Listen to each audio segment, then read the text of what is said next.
Hi, welcome. Welcome to my Teresa talk tonight, the penetrating insight of Scorpio. I'm going to follow the talk with a group meditation in the energy of the new moon.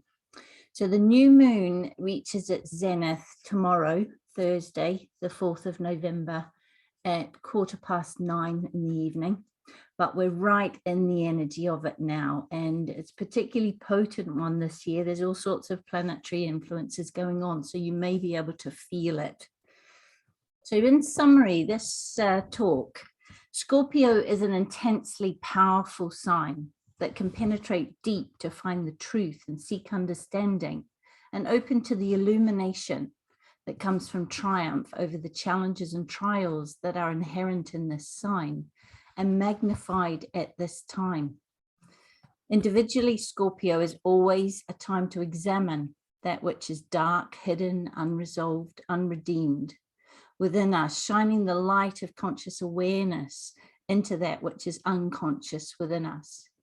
And that unconscious part of our mind is what determines our behaviours, our responses, and often our perceptions of the world. So there arises from Scorpio an unwavering devotion, a courage and a capacity to dig deep to find the truth, to foster resilience and continue to fight for deeply held principles of right action, human rights, right relations, and human freedoms. And there's a capacity to toil and keep bouncing back in Scorpio that's often underestimated. As we move through Scorpio, this may provoke an escalation of conflict worldwide, especially in response to revelations about the actions of governments and controlling bodies in response to the current world situation. There's many legal disputes, there's many protests, and this, a lot of these actions depend, especially in the Northern Hemisphere, what happens between now and Christmas this winter, may just spark the scorpionic tale in humanity and a rising of many in protest, as all that needs redeeming in the human condition comes up to the surface and is revealed. So Scorpio is an intensely powerful sign. There's a very strong sense of purpose. There's often hidden capacities and very intense emotions that are coiled like a spring. And when they're released, they can drive a scorpionic nature to exhaustion or sudden violent anger. When these powerful feelings arise, there is a need for the discipline of self-control and the development of discrimination.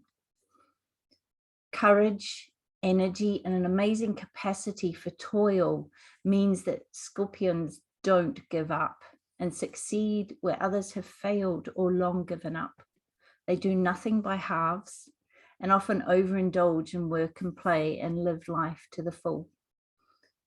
The more integrated Scorpio have great powers of insight, understanding, and loyalty, especially to a cause. There's an unwavering devotion to principles rather than details. They always see beyond pretense and quickly sense what people are really thinking and feeling. So the eagle is the natural symbol for Scorpio and symbolizes their piercing insight and power to seize on unsuspecting prey, as well as the ability to rise above worldly difficulties. There's a keen, sharp, incisive quality of the scorpionic mind that's capable of penetrating right to the root of a problem. But there's always the quality of triumph or success in the face of defeat. There's a tremendous capacity to recover and bounce back. The advanced Scorpion is ambitious to excel, not for the glamour and trappings of success, but for the deep satisfaction that triumph over adversity gives them. The keynote for Scorpio is warrior I am, and from the battle I emerged triumphant. So you're probably familiar with the story of Hercules battling the 9 heads of the Hydra, and this is the battle that is symbolic of Scorpio. And every time he cuts one of these heads, 2 more grow And it's this never-ending battle. And he toils and brings out that endurance and that courage of Scorpio. And it's only when he finally lifts the Hydra up into the light, into the streaming sunlight, that those heads are destroyed. And this is symbolic of lifting up to illumination, to understanding, to stand in the light and pierce the veil of illusion and see things as they are. So those 9 heads that we have to face in Scorpio, on the physical plane, they are sex, comfort, and money. So issues to do with those 3. In terms of our emotions, it's fear, hate, and ambition. And on the mental level, it's separativeness, pride, and cruelty. So these are all the type of topics that tend to come up for resolution and healing in Scorpio. So in Scorpio, this opening to the light can be symbolic of the opening of the 3rd eye, the intuitive that sees what the 2 eyes, the eyes of the senses, don't see. So Scorpio, during the calendar, the zodiacal year, is always a time to examine that which is dark, hidden, unresolved, and unredeemed. And when you do this, you naturally shine a light into the unconscious and examine your behaviors, your responses. That light is the torch of truth. It's an ever unfolding truth, because truth is not absolute. As we move through a spiral, each time we take a turn of the spiral, there is more truth revealed and greater understanding. And this is why issues that we thought we had seemingly dealt with come up again on a higher turn of the spiral. And we develop more consciousness, more awareness, and a capacity to see and hold the truth. As darkness is lifted into light, we increasingly adhere to and live by values aligned with our highest truth, the highest truth we are capable of standing under or understanding. And obviously, as we go through those spirals, what we are capable of understanding or standing under grows, develops, and changes. So it's an evolving process of revolution within and subsequent regeneration of the spiritually attuned person. So the new moon is a time when the essential essence of a particular sign can be accessed. It's a time, so the time like today, the time just before the new moon is the time of greatest darkness, when the seed for the new cycle is planted. So if you look in the sky tonight, it will be dark. The moon is not revealed, does not fully come into being visible for a couple of days after the new moon.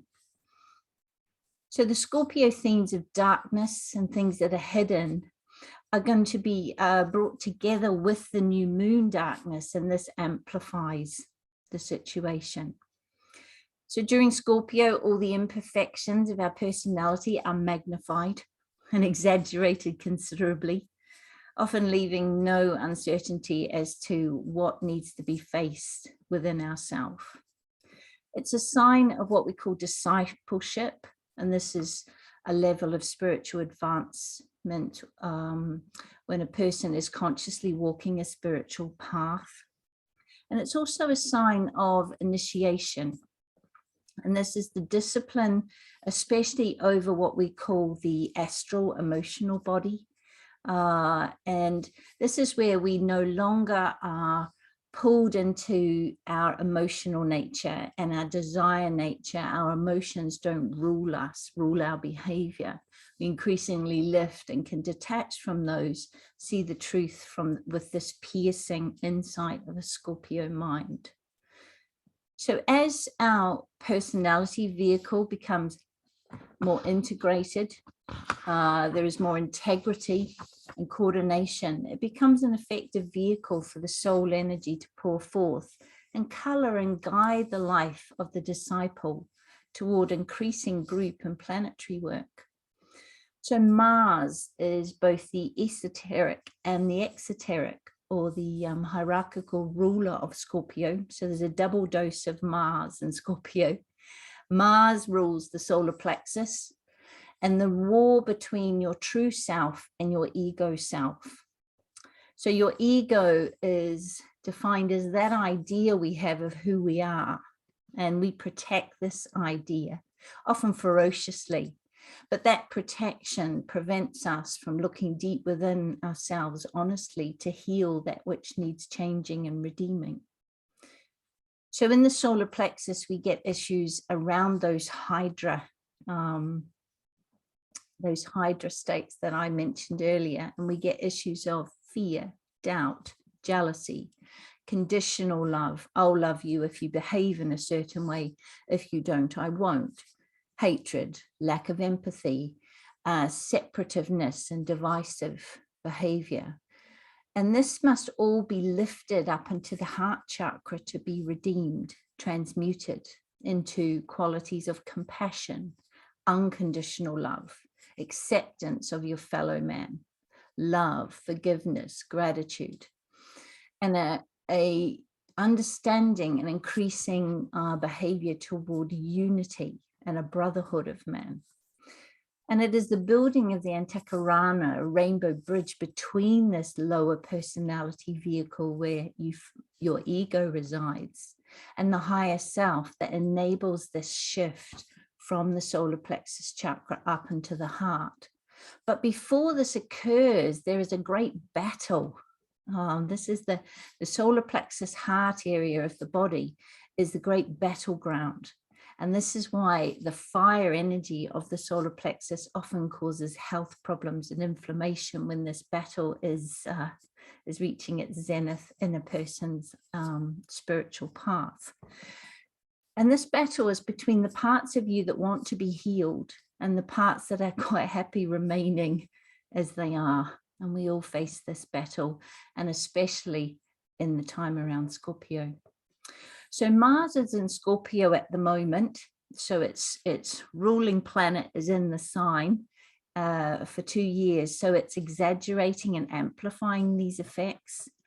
And Mars brings karma that is violent and sudden, out of the blue or out of the darkness, to test you, to make you aware of that which needs redeeming within you, like a flash of lightning into the subconscious mind of this lifetime and previous lives. It brings up old memories, past behaviors, responses, regrets, mistakes, poor choices, and relations in others in which you did not act with integrity, loyalty, honesty, and virtue. So this penetrating insight presents us, it brings us to a point of choice. And I can remember a few years ago, I have 3 planets in my chart in Scorpio in the 8th house of relationships. And I can remember when my progressed moon was going over these planets. And it was a time that I thought I would never get through.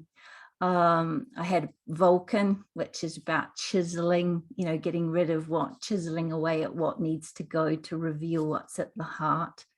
Mercury, the messenger, and Neptune, which is to do with dealing with the astral waters of emotions. And this 8th house is the house of relationships, money, crisis, and violence. And these issues all came up and were all coming up. And it was crisis after crisis, unrelenting, till I was stripped bare of everything I believed about myself, about life. There's nothing left and no choice but to move through each trial, accept it, heal it, forgive, redeem, transmute, and move on to the next one, because they came thick and fast. And it's like the phoenix rising from the ashes. It's a breakdown or breakthrough time after time, and you are tested. Your endurance and your resilience is tested. But Vulcan shapes the personality. Neptune dives deep into the waters of the emotional desire nature to heal. Mercury, the messenger, was giving me incredible insight and the power to communicate and create these healing bridges. So there were karmic opportunities coming up for me to redeem.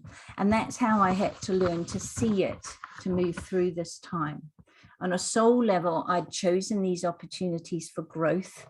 This was life testing me so I could develop and expand my consciousness and become a better vehicle for my soul energy.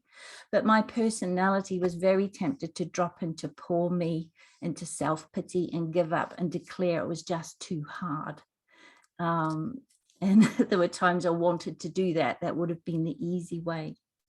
But that Scorpio drive was there. And that was helping me to move through these challenges. So I give you that as an example of these unrelenting challenges that can present themselves one after the other. So Scorpio rules the tough tests and trials. Sometimes it can be a second initiation where we're asked to lift up out of the waters of the emotional desire nature, lest they drown us, and develop through discipline the life raft that is our mind, enabling that much needed detachment to see things differently, to step up to that eagle's point of view and discriminate, to see the truth of the dramas that are playing out, our part in them, and what is needed to redeem the karmic situation. And we're asked to face what's called our dweller on the threshold, which is the sum total of all the parts of our personality that need healing, redeeming, all the misperceptions and incorrect mental beliefs, our reactive behaviours, our addictions, our glamours, past mistakes, regrets, and wrong mental attitudes all constitute what is called the dweller on the threshold.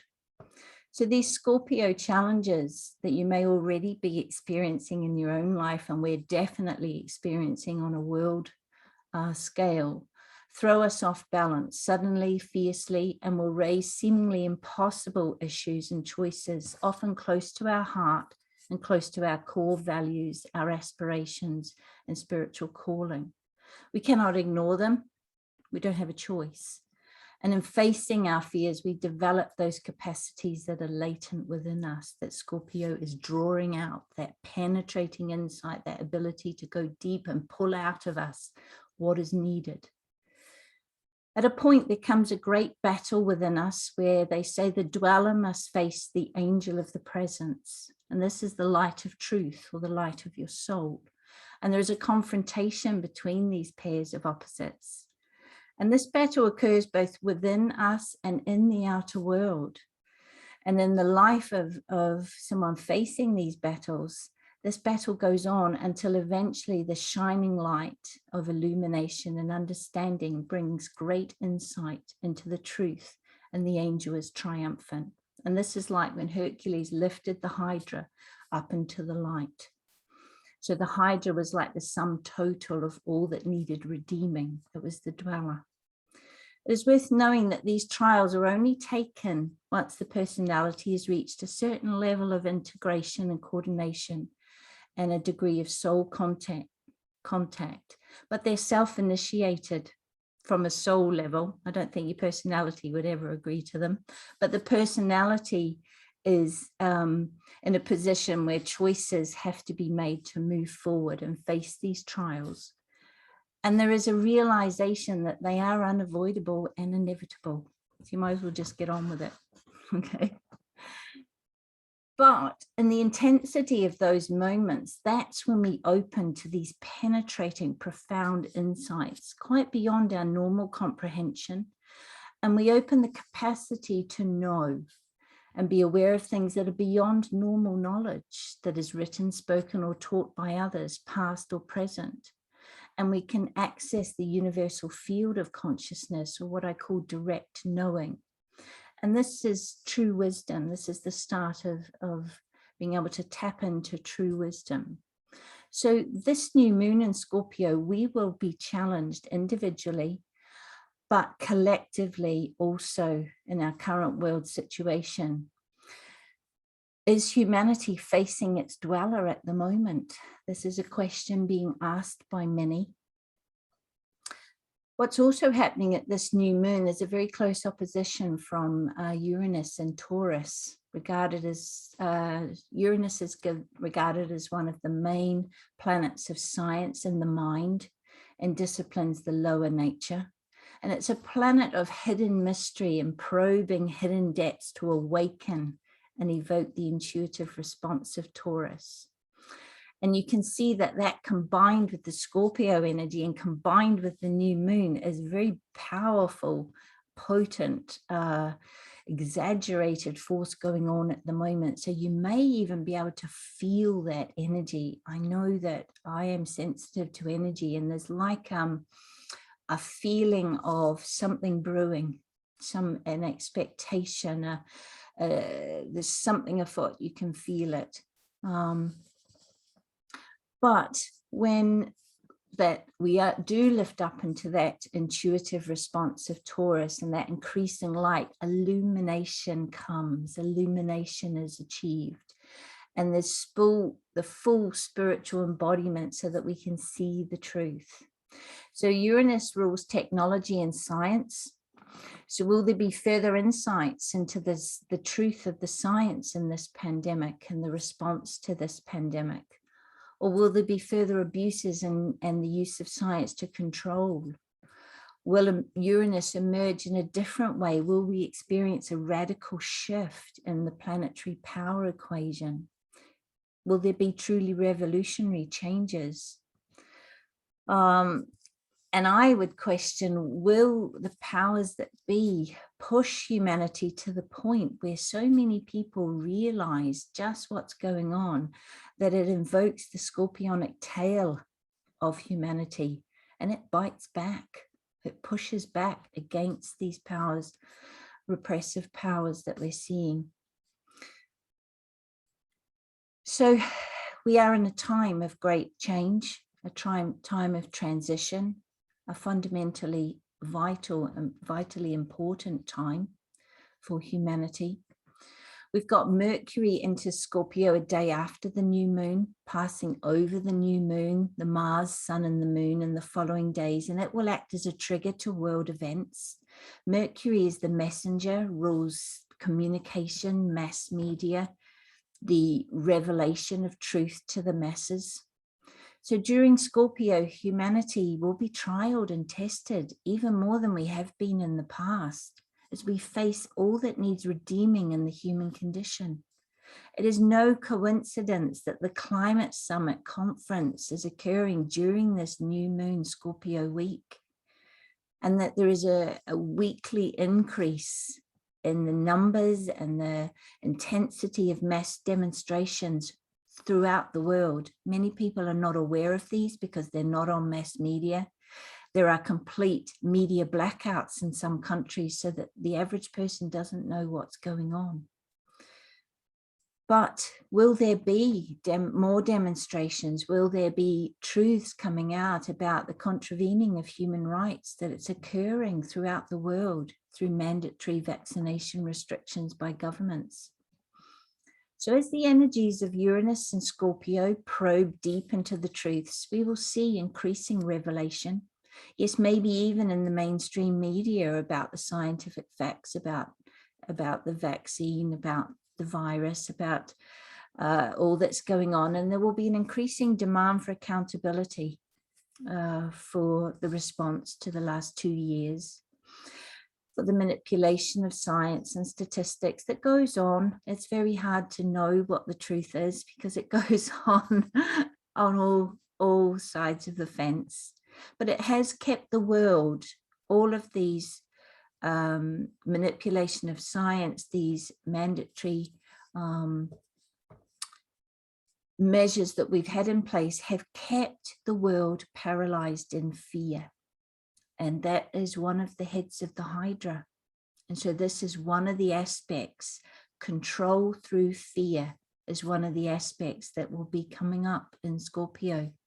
So many are waking up to truths they really don't want to face. And many are realizing that the only way to change this dire situation in the world is to unite and fight for our freedom, for truth and for what is right, to probe deep, to check sources, to independently check out and not just listen to the mainstream or what you're told, to check everything, to find out information, to probe deep, deep until you are satisfied that you have come to a point of truth. So humanity is facing at least some, if not all, of our collective dweller on the threshold at this moment in time. And eventually we will pierce the illusions of this pandemic, government responses, the abuse and misuse of science and communication, and the increasing awareness of a worldwide loss of human rights and basic freedoms. So like Hercules, we will lift these hydras into the light of understanding and truth. And in Scorpio, we can expect an intensification of this challenging but necessary redeeming process that we are living in now. So we are asked at this new moon to face our own individual trials and allow the penetrating insight of Scorpio to reveal to us what we need to heal, and have the courage and tenacity to do what's needed to redeem that within us, while doing what we can to foster the same process in the world at large. So it's no easy task. Not at all. But you chose to incarnate at this time because you have a key role to play in this transformation, and perhaps mass initiation is on the cards. Many believe that these trials we are going through in the world over this last 18 months, 2 years, are very significant in the evolution of humanity as a whole. So we have to do our bit. We have to face our own challenges, our own hydra, and we can keep on trying to chop off the heads, whereas really we just have to bring it into the light of truth and face that which we don't want to see. And we also need to do it collectively. We need to do everything we can to avoid division, to avoid any force that divides, to come together and to have the courage and tenacity to stand up for what we believe in and for our core values and for what is right and good and true. So thank you for that. Giving you a bit to think about the intensity of Scorpio. It is a testing time, but a time like no other, an opportunity like no other. And that's the flip side of any battleground. But the keynote, if you remember the keynote of Scorpio, and this is the guarantee, if you like: warrior I am, and from the battle I emerge triumphant. And the three rays that pass through Scorpio, the 50% comes from the sixth ray of devotion and idealism. Now that can be taken to extreme and becomes sort of a fundamentalism, but that devotion to what is right, that devotion to a cause, devotion to core values, and an idealism that drives change, that if you like, destroys that which no longer serves, and brings in this new era. 25% is ray 4. This is harmony through conflict, and a major ray that conditions and governs humanity. But it's the harmony through conflict. It's moving through the conflict, facing it, and out to the harmony that comes when you move through it and resolve and redeem. And then there's 25% of ray 1 of will and power. So you can see where the intense power and drive and that energy comes from through Scorpio with these three rays and that particular mix of rays. So I'm going to leave the talk there because I think I've given you plenty to talk about, to think about. Just going to pause that for a minute. So now I want to move into the meditation.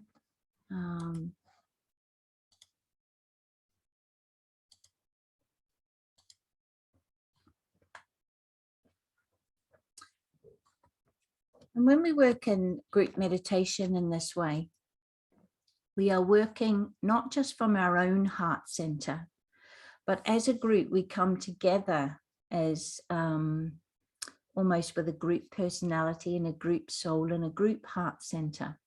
And there's immense power in this coming together, this uniting together.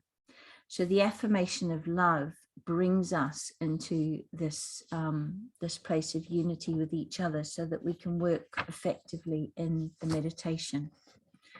So if you get yourself comfortable and repeat this affirmation of love with me, either silently or out loud. In the center of all love, I stand. From that center, I, the soul, will outward move. From that center, I, the one who serves, will work.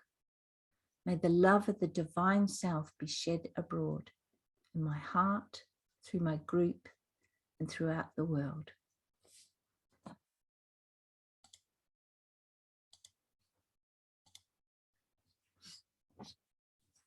So now we move into our meditation.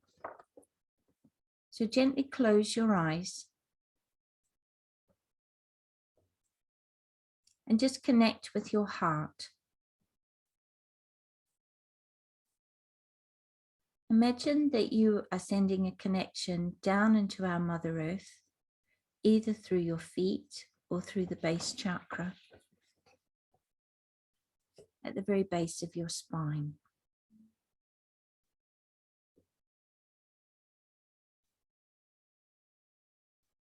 And now I want to bring your awareness into the present moment.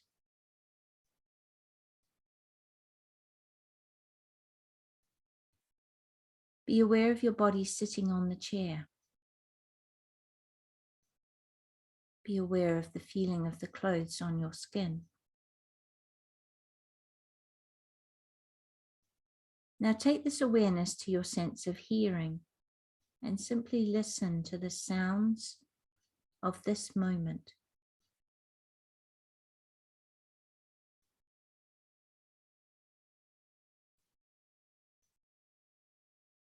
Now take this awareness to your breath and just watch your breath as it comes into your body and watch it as it leaves.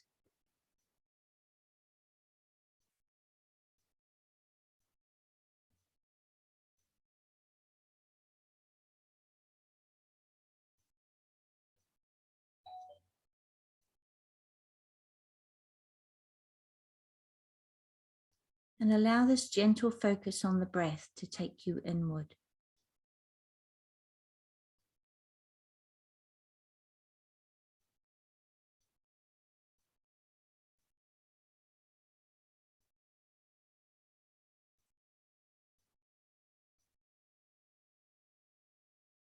As you keep a focus on the breath, feel your body begin to relax, allowing you to take the breath a little deeper with each cycle.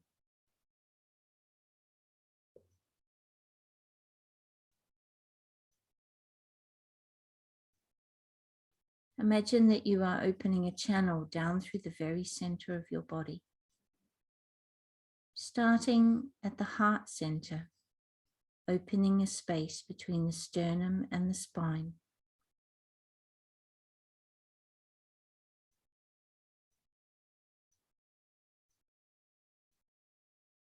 And expanding this channel down until it's comfortable to breathe from your belly.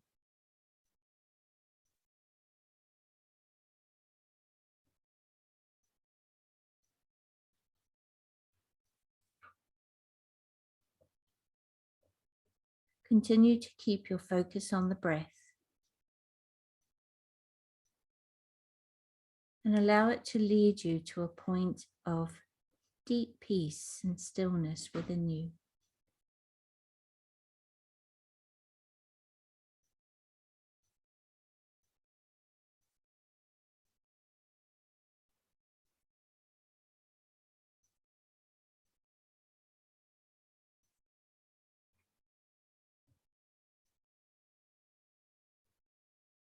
Whenever your mind is distracted by thoughts, physical feelings, or sounds, just gently bring your focus back to the breath.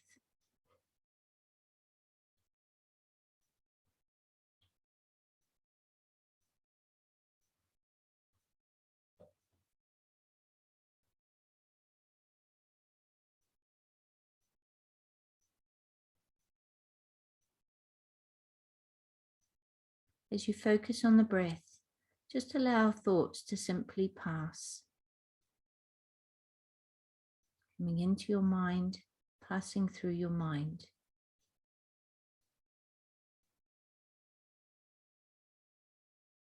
While you maintain a focus on your breath.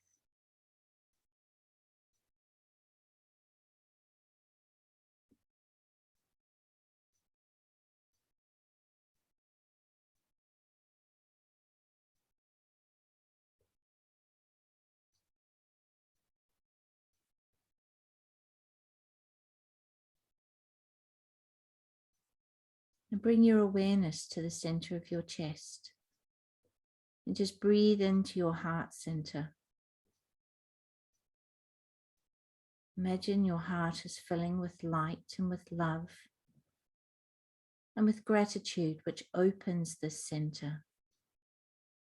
It opens gently like a flower bud opening into full bloom.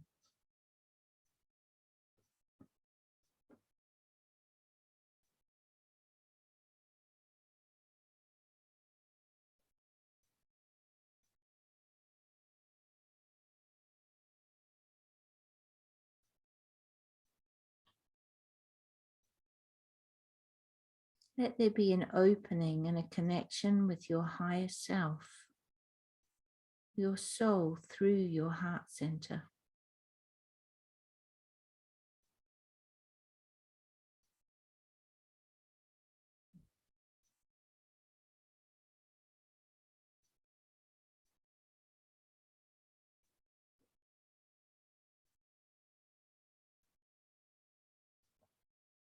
Now visualize white or violet purple or gold light coming down from your higher self through the crown of your head and down through all of the major energy centers or chakras in your body.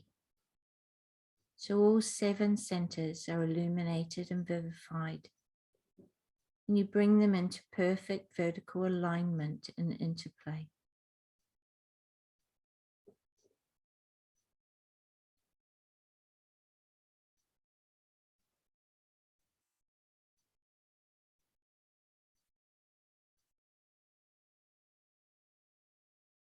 Now imagine your heart acting as a vessel to receive and distribute this lighted love throughout your body.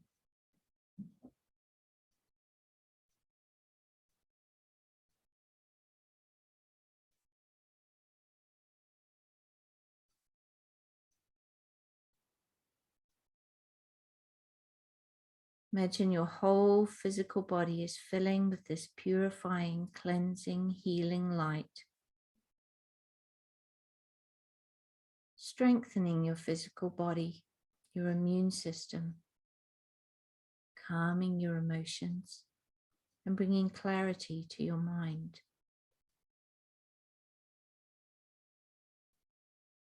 Let your awareness be centered in your mind.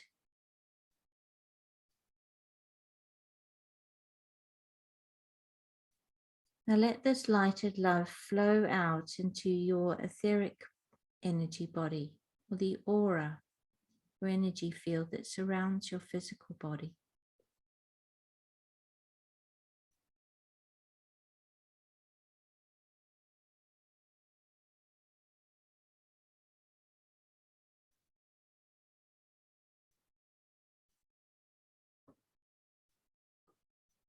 Now imagine this lighted love is flowing out into your home,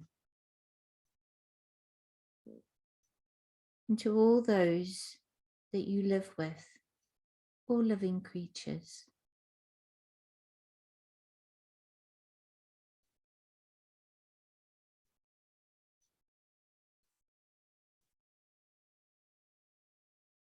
Now allow it to flow into your family,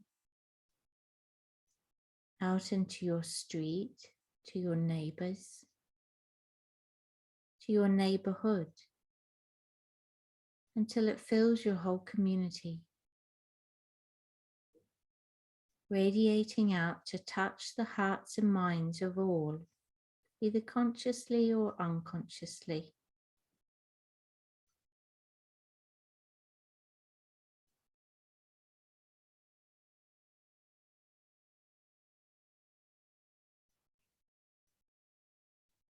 Now radiate this lighted love out to encompass your whole town or city.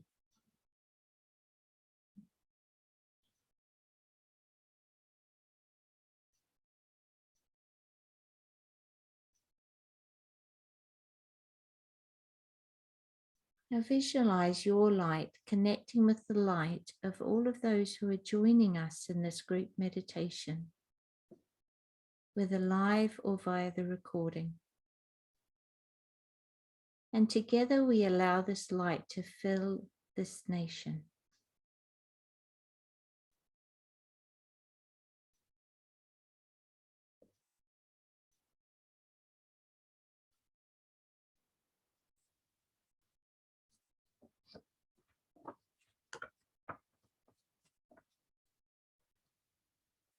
Continue to let this lighted love radiate out until it fills this part of the world.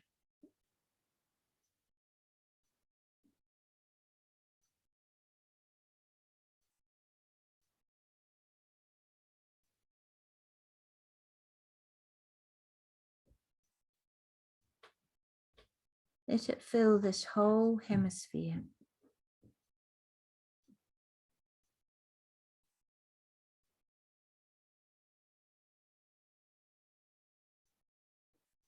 And then flow down into fill the southern hemisphere.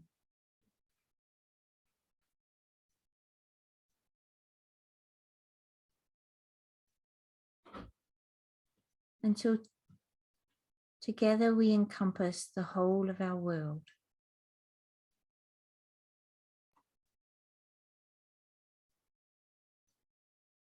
Now imagine that we join with all those groups throughout the world who are working in this way.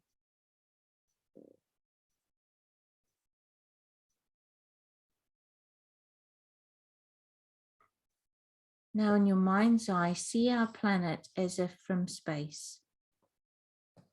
And see this lighted love surrounding her like an aura.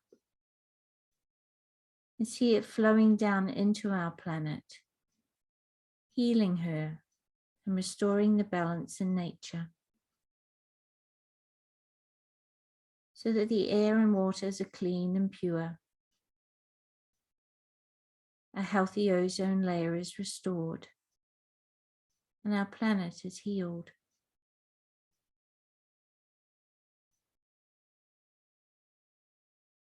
See all the animal and the plant life flourishing, and this lighted love flowing into the hearts and minds of all of mankind.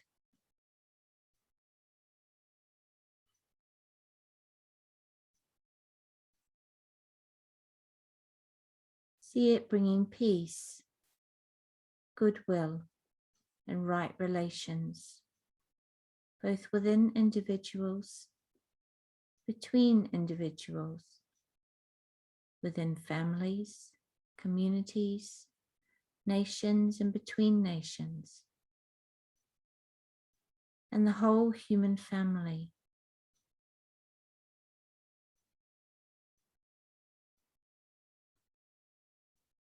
Lifting our awareness and the collective consciousness so that we can learn to live in peace and harmony with all.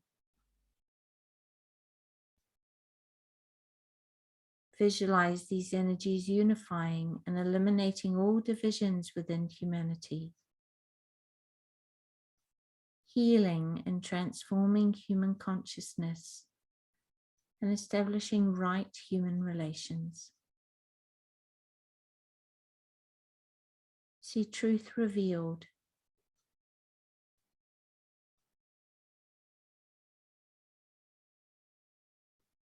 So continue for a few more minutes to hold a space in your heart for this energy and to allow it to radiate out, working together in unison.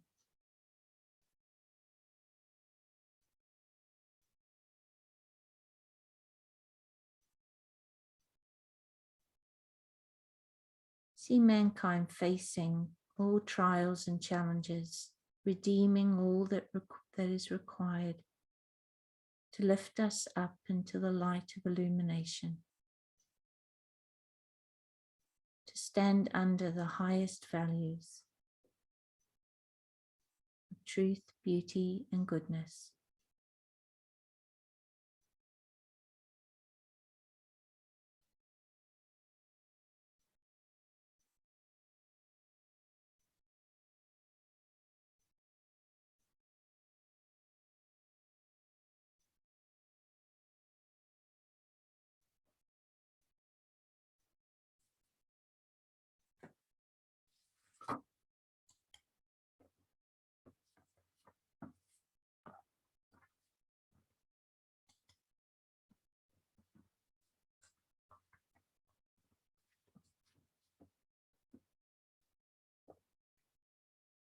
Now I invite you to repeat the great invocation together, either silently or loud.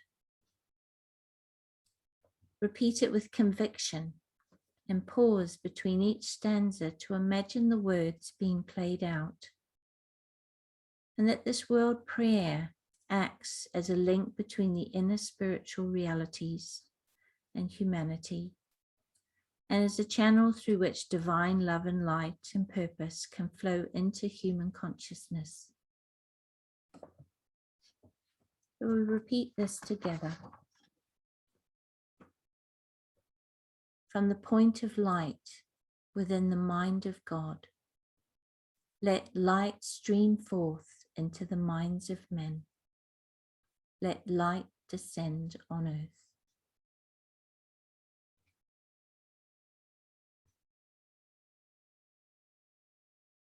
From the point of love within the heart of God, let love stream forth into the hearts of men. May Christ return to earth.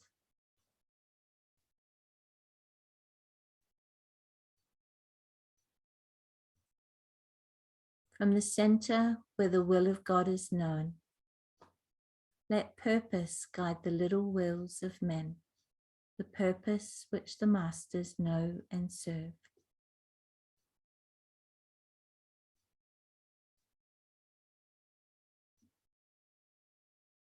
From the center which we call the race of men, let the plan of love and light work out, and may it seal the door where evil dwells.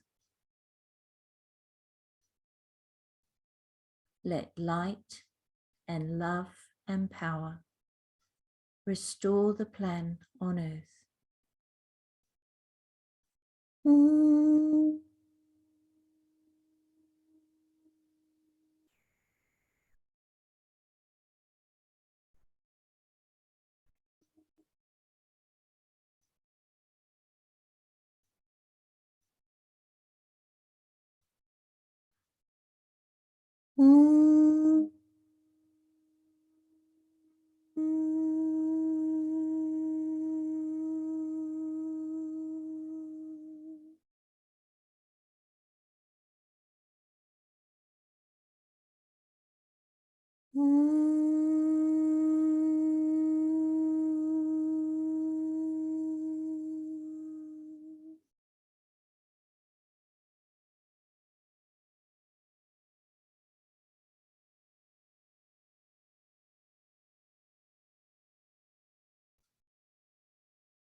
Now, just as an extra visualization today,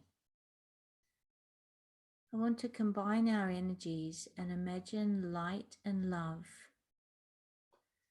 and the will to bring about that which is needed and for the highest good of all pouring down into the climate conference in Glasgow this week. So just envisage those energies pouring down to bring about that which is for the highest good of humanity and our planet.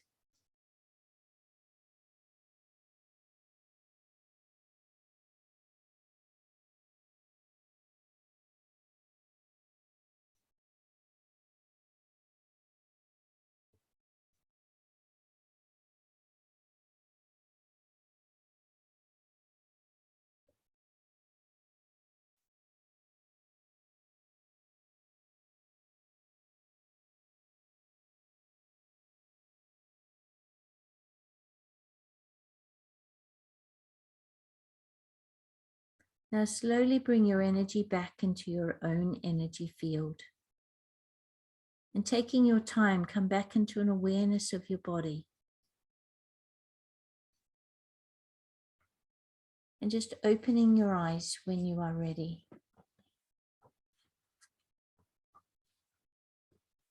Namaste.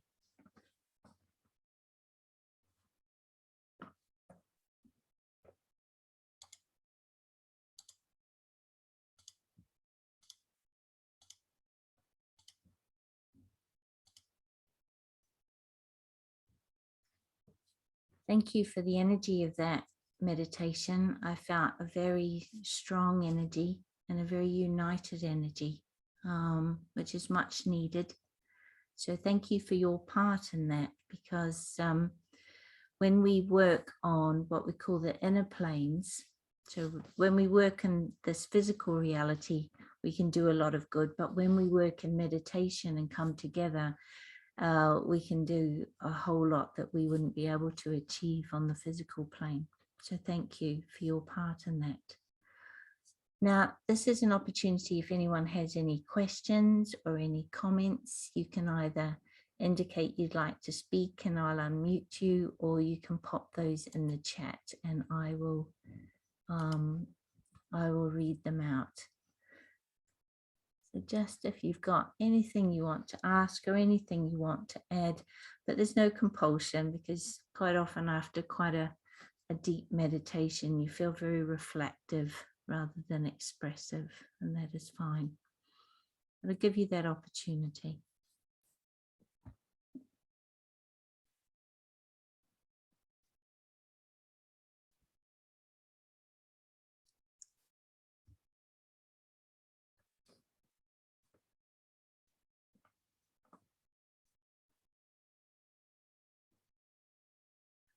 You all look deeply reflective. Yeah, that's fine. So it's a good idea, if you can, many people all around the world meditate right on the zenith of the new moon. So it's sort of like a united worldwide moment. So both the full moon and the new moon, people do this. So if you're free and you're drawn to this kind of service work, the new moon reaches its zenith at 9:15 UK time tomorrow evening, so Thursday. So if you're not busy and you can bring yourself, just meditate, and you'll just imagine that you're tuning in with people all over the world who are working in this way, and you'll just add power to the work we do on the inner planes. That does make a difference in physical manifestation. So I'm going to say good night there and leave the session, and thank you very much. Namaste.